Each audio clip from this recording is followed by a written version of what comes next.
এই নিউজটি নিবেদন করছে knowledge city Yakub Ali BEd college courses for 2 years for more queries contact 8336992321 address knowledge city মাদ্রাসা ঠেস TH road PO Sirakol south 24 Parganas.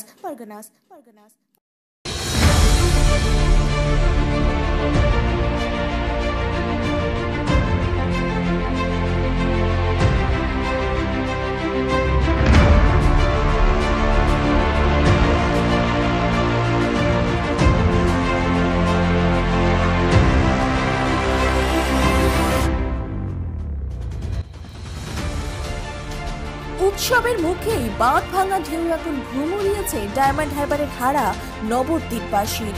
গত 4 দিন আগে কুলপি ব্লকের রামকৃষ্ণপুর গ্রাম পঞ্চায়েতের নদী বাঁধ হঠাৎই ভেঙে পড়ে হু হু করে জল ঢুকতে থাকে গ্রামের মধ্যে। নোনা জল আর সেই বাঁধ ভাঙা ঢেউ কেড়ে নিয়েছে কারো মাথা গোজার ঠাই, তো আবার কেড়েছে কারো ফসল জমি। একদম ভেঙে কিচ্ছু নেই, সব একদম দেয়াল টেয়াল সব পড়ে গেছে। যা জিনিস জায়গাতে ছিল সব একদম নষ্ট হয়ে গেছে। এখন আছেন কোথায়? এখনো এক পাশের বাড়ি আছি, উঁচু জায়গায়। হ্যাঁ। বাড়িঘর কি অবস্থা? একদম কিচ্ছু নেই। তো বাঁধ তো ওখানে হচ্ছে, হলে কি হবে? ও অত জল ইয়ে করতে পারবে? ঘরের ভিতরে এক কোমর জল, তাহলে কোথায় ঠেকবে? আচ্ছা। এরপরই ঘটনাস্থল পরিদর্শনে আসেন কুলপির বিধায়ক থেকে শুরু করে পঞ্চায়েত সমিতির সদস্য ও বিভিন্ন প্রশাসনিক আধিকারিকেরা। যুদ্ধতর পরিস্থিতিতে শুরু হয় বাঁধ মেরামতির কাজ। তবে কুলপির পঞ্চায়েত সমিতির সহসভাপতি নাসির উদ্দিন বলদিয়া জানান, এখনই পাকাপাকিভাবে বাঁধ তৈরি না হলেও নদীর কোটালের জল যাতে আর কোনো গ্রামের মানুষের ক্ষতি না করে তার জন্য যথাযোগ্য ব্যবস্থা নেওয়া হয়েছে। হ্যাঁ, আমরা তো দেখতে গিয়েছিলাম, গিয়ে দেখলাম যে সত্যি ওখানে প্রচুর ক্ষতি হয়ে গেছে, নদীর জলও গ্রামে ঢুকছে।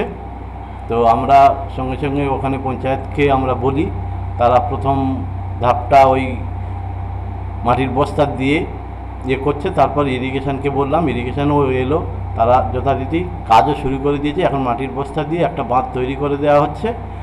আর আমরা ঊর্ধ্বতন কর্তৃপক্ষকে জানিয়েছি, পশ্চিমবঙ্গ সরকারকে, যে যত তাড়াতাড়ি এটা পাকাপোক্তভাবে বাঁধটা যাতে নির্মাণ করা যায়, সাধারণ মানুষ, ওই এলাকার মানুষ, ওই গ্রামের মানুষ যাতে উপকৃত হয়, তার জন্য আমরা যথাযথভাবে আমরা সেগুলো চেষ্টা করেছি।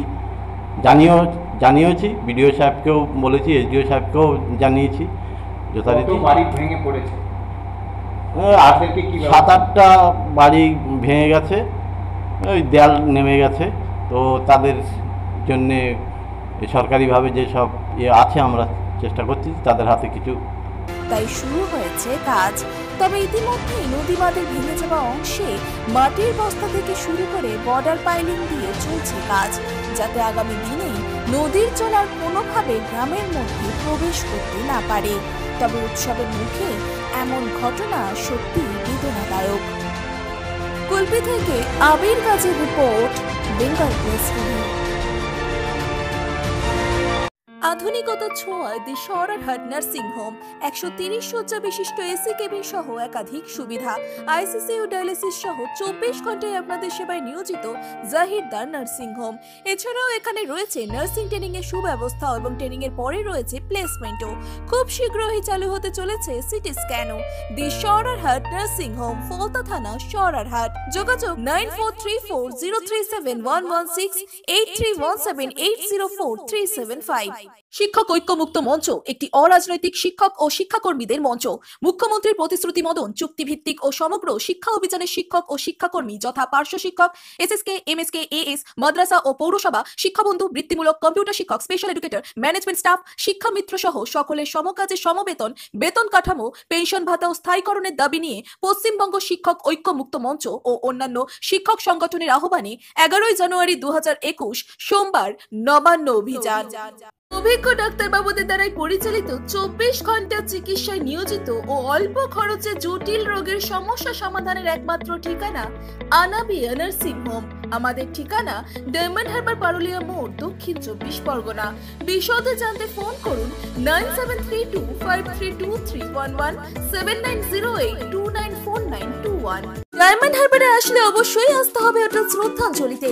River view, deluxe room, wifi zone ও আপনার পছন্দ মতো মেনু পেয়ে যাবেন শুধুমাত্র হোটেল শ্রদ্ধাঞ্জলিতে। তাহলে আর অপেক্ষা কিসের? আজই চলে আসুন হোটেল শ্রদ্ধাঞ্জলি, ডায়মন্ড হারবার মেইন রোড, দক্ষিণ চব্বিশ পরগনা, ক্রিমিনাল কোর্টের নিকট। বিশদে জানতে যোগাযোগ করুন 8207046767 9735685051। সম্পূর্ণ মনোরম পরিবেশে শীততাপ নিয়ন্ত্রিত 5 স্টার হোটেলের আদলে থাকা, খাওয়া ও ছুটি কাটানোর জন্য আসুন ডায়মন্ড হারবারে হোটেল স্বপ্ননীল। আমাদের ঠিকানা new Madhabpur, diamond Harbour 76 SD18 বাস স্ট্যান্ডের নিকট। বিশদে জানতে যোগাযোগ করুন 031742566196 অথবা 7584070706।